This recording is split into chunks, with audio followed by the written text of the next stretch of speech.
Welcome to Action Coach's Business Spotlight series. I'm Wainwright, a business coach, trainer and speaker, and I'm really pleased to be shining the spotlight today on Victor Belogub from the Coach Men's Health app. Welcome to the series, Victor. Hi, Rich. Thank you for having me here. It's a pleasure. So, to get us going, would you like to tell us about your business? Sure. So what I built is the mobile app. It's called the Coach Men's Health app. And what we do, we help men cope with their health issues naturally without any pills by changing their lifestyle. And we do that via personalized health programs which take into account sleep, sport, nutrition, sexual health, and mental health. So that all goes together. We start with particularly with problems with the sexual life, intimate kind of health issues. Then we go into the hormonal balance optimization, and then typically we end up with a overall lifestyle optimization program.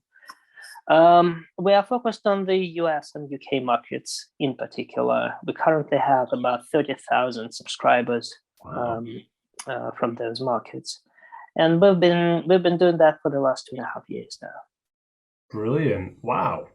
Fantastic. So 2.5 years you've been doing this. How long have you been in business? Have you had business interests before this? Sure. Yeah, my background is such. I used to be a venture capitalist, so I worked for venture capital funds from 2008 to 2015.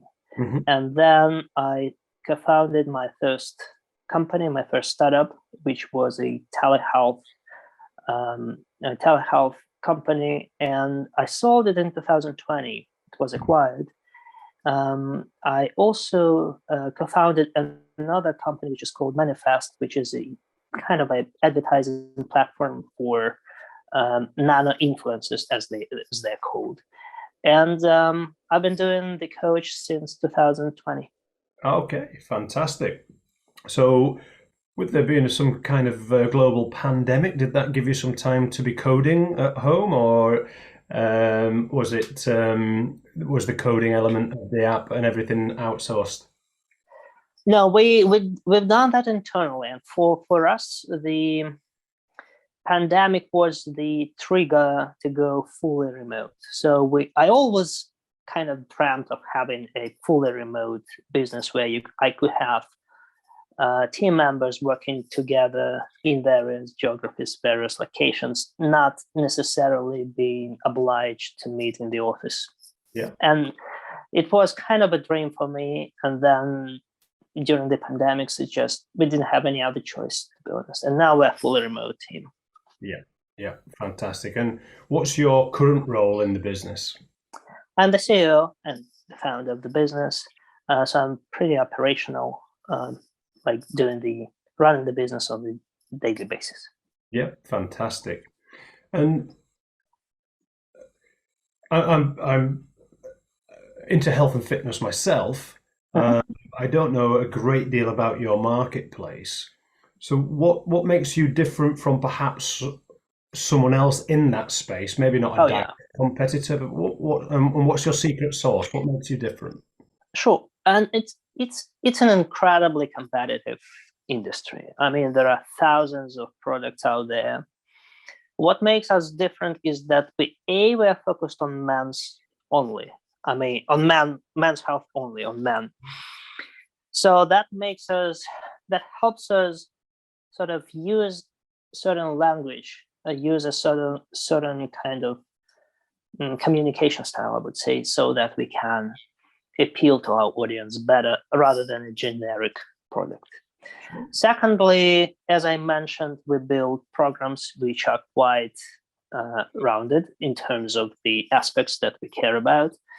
The reason we do this is because it's not done for the marketing purposes. It's done from the product perspective. So we aim to help men restore hormonal balance. In other words, raise testosterone. To do so, you really have to take care about sleep and sport and nutrition and stress, so your mental health and sexual health. All those elements are critical. They all work together. You can't just I mean, you can't do that by just taking care of your nutrition. It's an incredibly important element, but it's not going to be enough. You really have to, to take a big picture. So that's the difference. So it's a quite sophisticated program of actions, which is then decomposed in a simple daily action plan. So we tell you exactly what you need to do on a daily basis, in the morning, in the afternoon, step by step. So I would say the fact that we're focused on men only and the way we approach the changes in users' lifestyle is different from others. Okay, fantastic. It just reminded me of a book.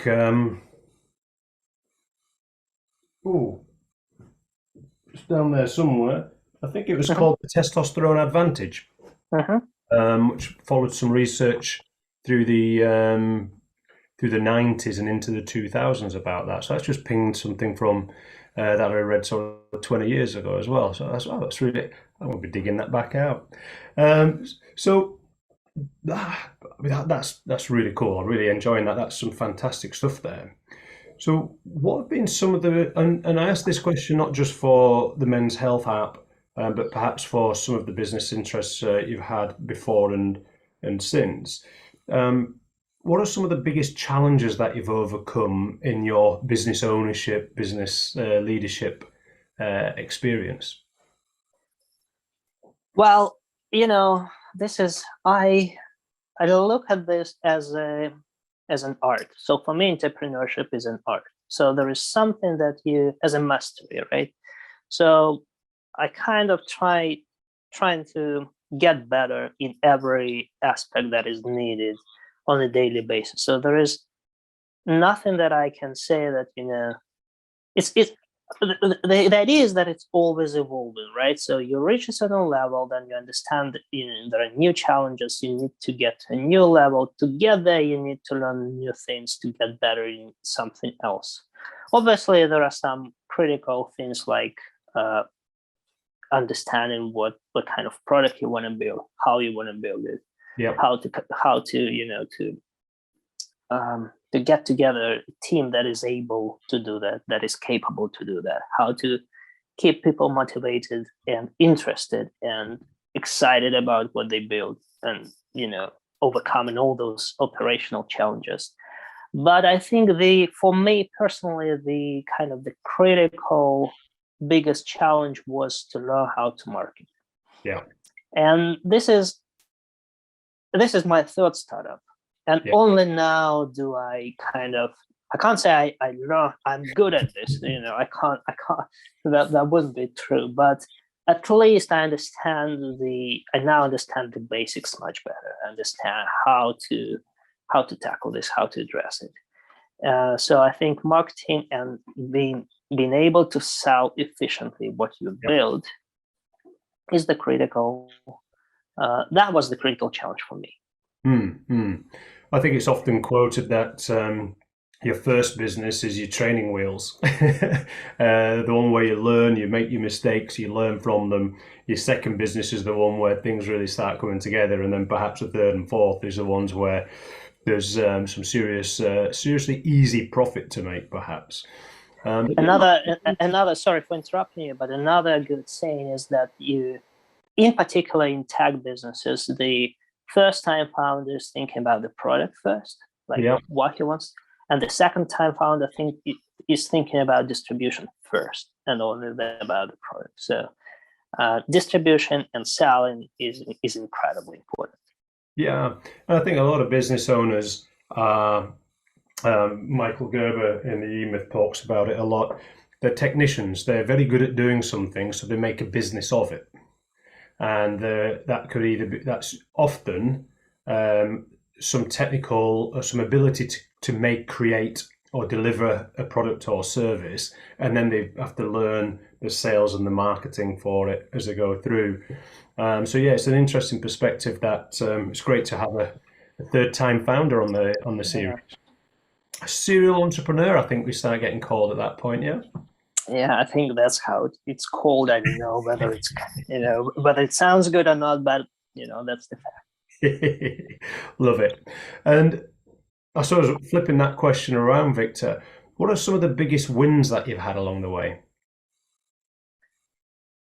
Again, that's a tricky question. The reason it's tricky is because what seems to be a win today, once you progress, once you evolve professionally, personally, seems to be not a, not such a big deal afterwards.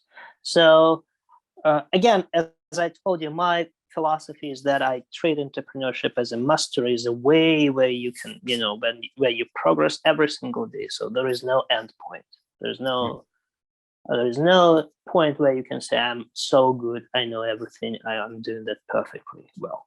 It's just not the case. So from that perspective, every single win, every single step is just another win, another step in a very long journey, a very long process. Still, I would say that, the things that I'm proud of is the way in the coach, for example, the way we manage this thing remotely. So we're a team of 12 people in 7 geographies, Yeah. which spend quite a lot of time talking about the processes, the operations, so that no longer we waste time and energy on things that prevent us from being focused on the product, on the marketing. So that's something that is good in this particular company. So we invested quite a lot of effort into this. We put some good effort into this, and that's done well. Oh, it's funny. I was just thinking there. I suppose the first £1 million worth of revenue feels real good, but with hindsight, when you've made your 100th million, the win doesn't look so big. Absolutely, everything is relative. So. Yeah, it's interesting because I've noticed across my 15 years of this now that a lot of people I work with, they don't always celebrate the wins. They don't necessarily spot them. They're so quickly onto the next thing that they haven't taken time to actually celebrate the thing they've done. Just to recognize that, even for a brief moment, and often can move on without. Celebration is very important. I agree with you. Just acknowledging that you've reached something is very important. However, I am more focused on kind of learning and acquiring some skills rather than a particular milestone, like a revenue milestone or a number of users milestone. The reason is, for example, my first company was a rocket. I mean, we were growing so quickly, and we reached very significant milestones in a very short period of time. But then we face, incredible challenges afterwards. So my experience tells me those milestones, they're good. I mean, you reach them, you feel good, it's fine. But what is much more important in this journey is the skills that you acquire and the learnings and your personal, professional growth. And but I agree with you. It's very important to acknowledge that. That's for sure. It's interesting. Over a number of these through this series, I've been really interested in hearing how many people have got a humility about what they know and a real they're comfortable with knowing that they don't know everything and not making the assumption that they've made it or that they do know everything. And I get a sense of that again today, Victor. Oh, that's for sure. I mean, entrepreneurship is the occupation that tells you, gives you a chance every day to understand that you just know just a little bit. Yeah. And you need to learn much more to get to progress.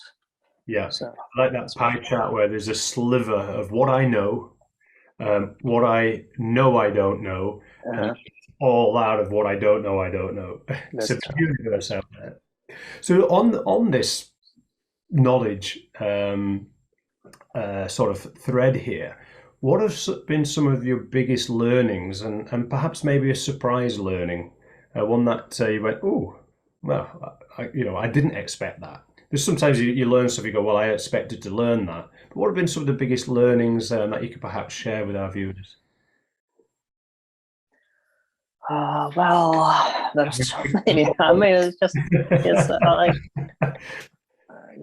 it's in every particular aspect of running a company, there is a number of big things that, and a bigger number of small things that you learn every day. Yeah. From how to manage people, to how to sell, to how to build product. I mean, it would be hard for me to answer this question.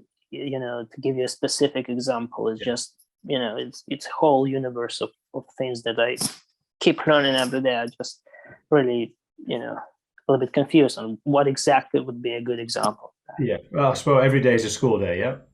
Absolutely. Absolutely. I love the metaphorical.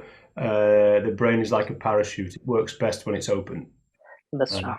I get the sense you've got a very strong, open-minded approach to business and entrepreneurship. Yeah. Brilliant. Right, I love this question. If you could start again today, any of your businesses, but this particular one, if you could start again today, is there something, or what would you do differently, knowing what you know now? Well, I'm from a high-tech industry where we got used to venture capital rounds and, raising money to get to a certain point where you start thinking about the real business, right? So you start with an idea, you show there is a potential, you raise money to then get to a certain point where normal business questions start being asked, like where is the profit, what's the unit economics like, and all that kind of stuff. So now, sorry? Where's your control over your burn rate? Exactly. So now if I start from the scratch today, I would definitely keep it as small as possible, as long as needed, until you get the unit economics right. And I know that, for the venture capital industry, for startups, it's not a kind of a usual path, but my experience tells me that once you figure that out, you have a whole range of options. You can raise funds, you can choose not to raise money, you can do it by your own, you can grow, you can look for various options in terms of the kind of financing you need. Starting with the outside investment from scratch puts you in a particular path, and there is no way out of this path. So there is only one route left for you. Whereas if you keep small, figure out unit economics, figure out a channel for growth that is profitable, your options are much, they're much wider, and the control over your fate is in your hands, and it's just much better. So that would be my biggest kind of recommendation for people who are thinking about raising outside investment from day one versus trying to build it by limited resources. It could be your resources or your partners or co-founders, whatever, business angels. But just the key is to figure out the business and not to postpone those kind of key business questions to the future, because inevitably you will face them. So when you face them with a huge obligation on your balance sheet in terms of the expectations of your investors, that's going to be much, I would say, much more unpleasant in future rather than facing that now from day one. Those questions will come calling at some point. Absolutely. Fantastic. So thank you. That's a real good look at the past. Let's have a little look at the future. So some of the opportunities that you see ahead of you, perhaps what some challenges you see ahead of you. What's the future looking like? Well, the future is very exciting. We're in a very exciting point of business. As I said, we've been building that for 2.5 years, trying to figure out the unit economics. So we build the MVP version of the product. we then spend a lot of time trying to figure out marketing and sales, so that we could find channels, scalable channels, but still profitable channels. And that's exactly where we are now. So for us, the next chapters are all about investing more into the product so that we move from MVP version of the product to a product that we dream about, where our customers are absolutely happy with, and obviously growing and scaling. And for us, since we're in a digital business, the opportunities for growth are quite wide. So we can go to other markets, other languages, other platforms. So again, this is a very exciting point of business where the growth is ahead of us, and quite a lot needs to be done. But it feels much better where you know that your product is needed, people are ready to pay for it, and if you invest more into the product and you make sure that it solves the issues, it helps people, it delivers results, then things are going to get even better. So this is our kind of situation and what is ahead. Fantastic. And for people who are not as experienced in the sort of startup realm, MVP, minimum viable product, how would you describe that? The earliest form of your product that you can actually get out in a usable way that users will stick to in a sense. Mm-hmm. At least this is the sort of the level of the product where you can test the demand, where you can say, okay, this is what I promise it will do. And even if it does not deliver your promise completely, it's fine. At least you can test the waters, understand if there is a demand. And the most important thing, whether people are going to pay for it. Yeah, and get that all important user feedback. Yes, absolutely. Brilliant. So to either realize these opportunities or to overcome some of these challenges in the near future, what do you think might need to change within you yourself or within your business to get through these opportunities and challenges? Yeah. Again, based on my previous experience, my first company, at its peak, we employed 500 people, whereas now we're a team of 12. And those stages require different skill set and different kind of, I would say, different approaches of the CEO. So now I'm acting as a person who does everything, right? So I can do support function, I can do customer development, I can do marketing, I can do sales, I can do like pieces of everything. Where you start growing, the job changes into building the structure, structure that is scalable, right? So the next kind of chapter is about building the managerial kind of level of the company, making sure those people are good and they're right people so that they can scale their own teams in the right way. And so it becomes a little bit different. After that, you start adding up things like investor relations or fundraising, that kind of stuff. It could be partnerships, it could be business development. So all those things will eventually appear into they will be a part of my everyday schedule, but not yet. So I'm thinking about it because I know that will happen sooner or later. But as always, the key is to build the right team. So and culture is created from very early days. But building the right team, making sure that there are certain procedures and rules and the way we do things, so that we can scale it. Yeah. Oh, fantastic! Exciting times. Exciting times. That's right. And I suppose as well as a third startup here, I would expect that you've got a a clearer view of what's coming than perhaps first-time startups of what's over the next hill, and probably 2 or 3 hills beyond that as well. Sure. So Yeah. I wonder if that makes things more exciting or less. Well, you first you buy this experience, right? Because you Yeah, have to pay for this experience, and yeah. then it's up to you whether you're going to use it or not. But Yeah, it doesn't come for free. I mean, that's for sure. you're buying the experience with your first business. Yeah, because that's coming out of your profits, isn't it? Because of the mistakes you're making, the opportunities you're not grasping as well.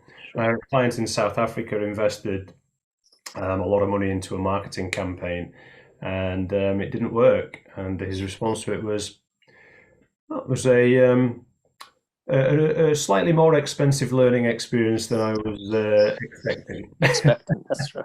Yeah. It wasn't a failure. It wasn't a marketing failure. It was a Wow. learning experience. That marketing strategy wasn't as successful as expected. But I thought, wow, powerful mindset. Absolutely. Powerful mindset. So just as we start drawing to a close, a real tickle. Excuse me. Just a few quick questions about mindset, and I'm really looking forward to these with you, Victor. What comes to mind when you think about success?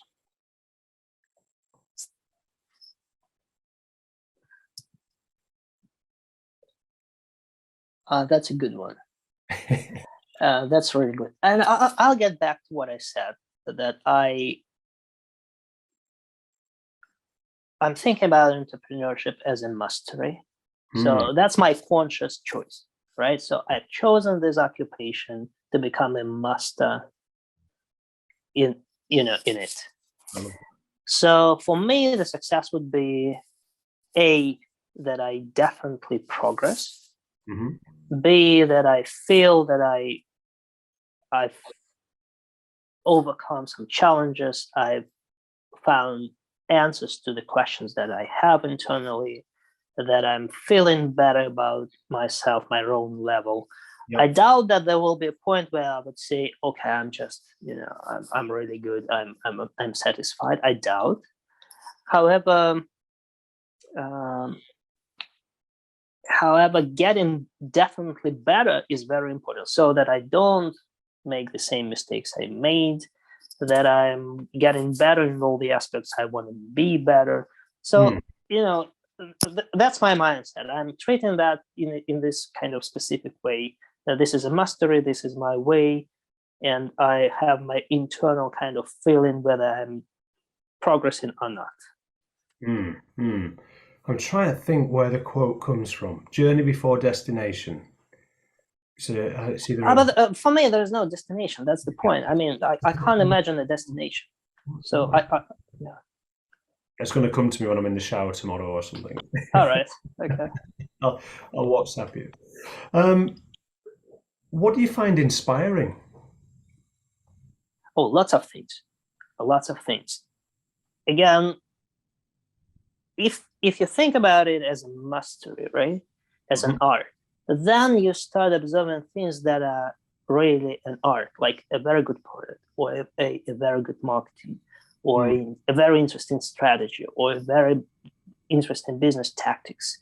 So I enjoy these things. So I read a lot about people doing business, not because what triggers me is not that this guy made 100 million and this guy made 200 million. No, what interests me is the interesting, beautiful ways they did it. Like, this guy built a fantastic team.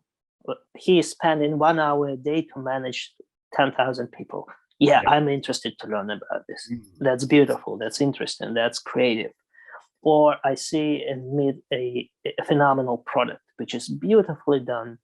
It's really well thought of, and looks good. Design is fantastic. Yes, I'm interested to learn more about that.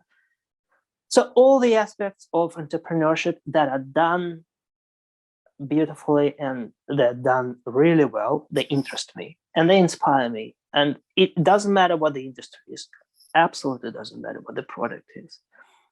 I can get excited, I can get inspired to bring this piece of knowledge, attitude, approach, or tactics to my business. to my current company. Yeah. No, that's fantastic. I was just thinking about a couple of books that just immediately sprung to mind there. Tony Shea, who passed away recently with Delivering Happiness. His first business failed. So he went to learn about team. He actually read this book, yellow one here, The Happiness Hypothesis, applied it to this company called Zappos, which I think Amazon bought for billions of dollars worth of cash. Right.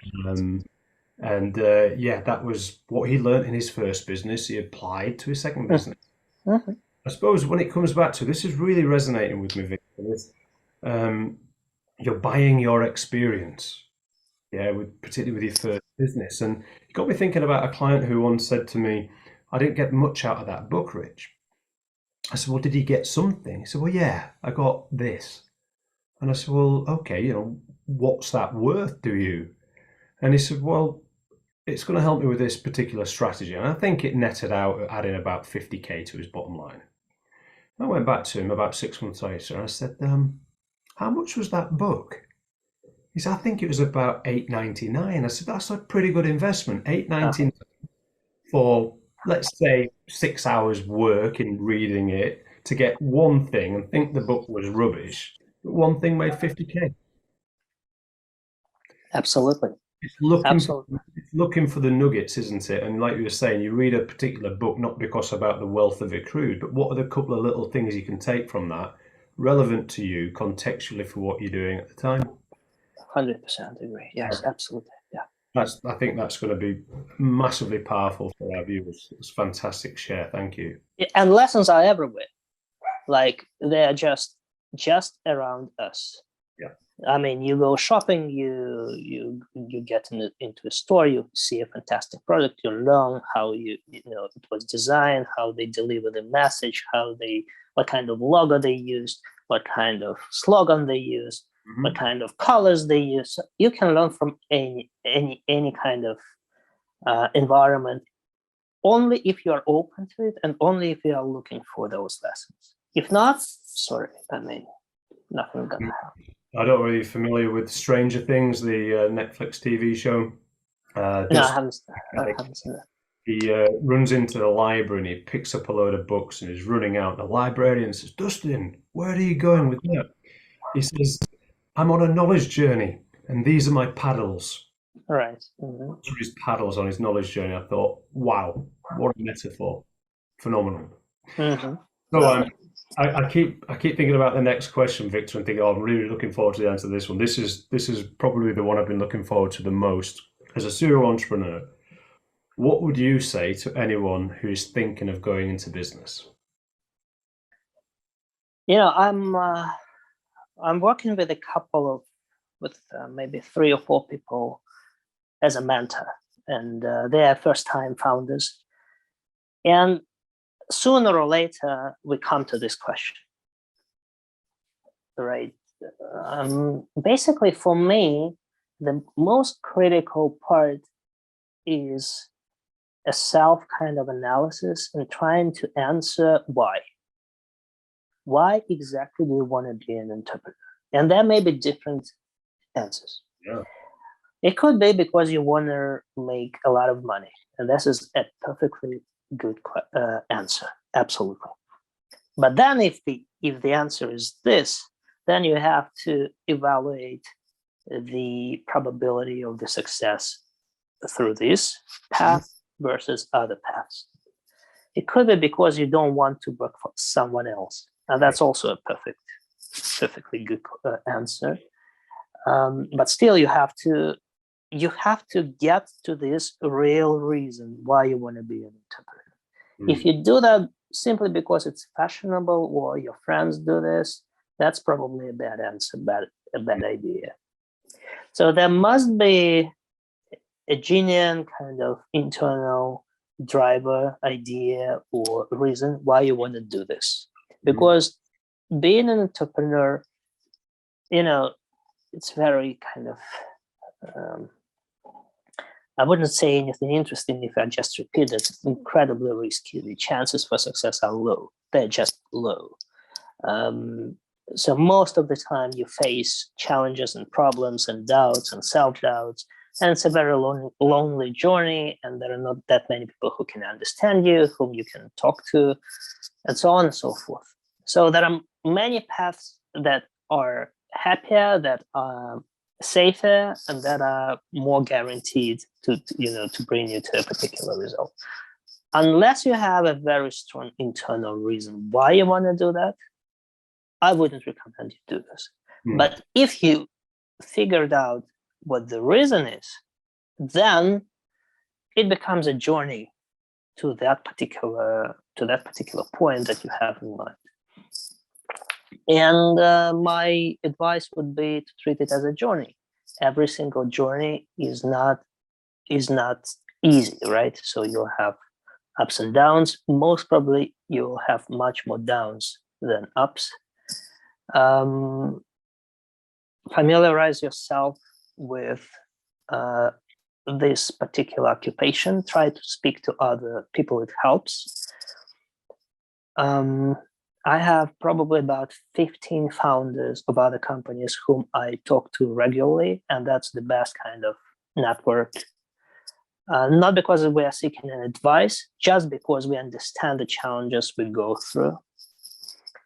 So start talking to other people who are entrepreneurs. Familiarize yourself with the journey, treat it as a journey, and know why you're doing this. Otherwise, all the sort of the tactics, the particular tools, the particular skills, all of them, you can get them if you wish to. So it won't happen overnight. So don't expect to know how to do everything from your first experience or from your first day in the job. Nobody knows that. That's guaranteed. But with the right attitude, knowing for sure why you do this, everything is possible from that perspective. You will definitely learn all the necessary skills, all the necessary techniques. There is nothing, it's not the, astrophysics or something like that some people just can't learn. No, you basically, I've seen very, very different types of entrepreneurs in my industry. So they're all different people, but they basically manage to get those skills, get those knowledge. The knowledge that is needed. So that's not the point. The point why people can't get successful in entrepreneurship is not because they can't get the skills and knowledge, is because they give up, or it's just unbearable in terms of the psycho kind of feelings. It's just too much, so people can't cope with that. And that would be something that I would tell to someone who thinks about it. Yeah, and if anyone would like a quick go-to resource for just that, Simon Sinek's book, Start with the Why, very powerful book. Right. Sometimes people need a language with which to be able to learn, and that's what Simon's book's really good at there, is helping you put words around this thing of why, and then actually have some really practical exercises to help you develop it. So yeah, really good book, that. Fantastic. So thank you, Victor. I mean, this has been fantastic, and I could go on and on and on and on. I'm sure my viewers would love that too. So at this point, I'd just like to, we're in business, a lot of people are looking for any of, all of, or a combination of great team members, investors, suppliers, customers, partners. Is there any of those in particular that you'd want people to get in touch with? We're going to share, obviously, all your contact details in all the channels we publish this video on. Is there anything in particular you're looking for right now? Not really. I mean, I'm very happy to get connected to various people. If I can help, I'm very happy to do that. As I mentioned, I started working with some founders trying to help.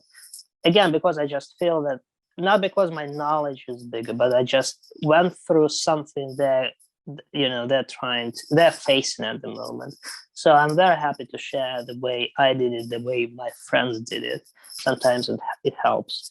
So I'm very open, and if your listeners are eager to get connected, feel free to do that. I'm happy to get connected.